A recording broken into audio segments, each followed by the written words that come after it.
Hey everyone, it's Bree, and in this series, I'm going to go over a roadmap of how to become a Solana blockchain developer. So let's go over at a high level what that's going to look like so you can start getting prepared. First, I'm going to start with setting up your environment on your computer for Solana development. Then we're going to learn how to leverage some useful tools on Solana to build and deploy an app on-chain in under 5 minutes.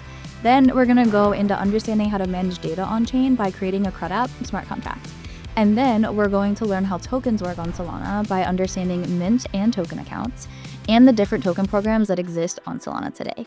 Then we're going to take that knowledge and we'll apply it to writing a smart contract by creating an escrow program, which honestly, at the end of the day, most DeFi products are escrow programs at a baseline.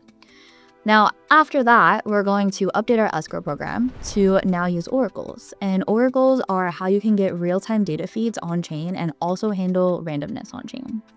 Then once we have that completed, we're going to learn different ways to test your program, useful tools for developing on Solana, and best practices for indexing. And after we complete all of that, you should have all the knowledge you need to know to start building real products on Solana. So check out the first video in this series, which is setting up your Solana environment next.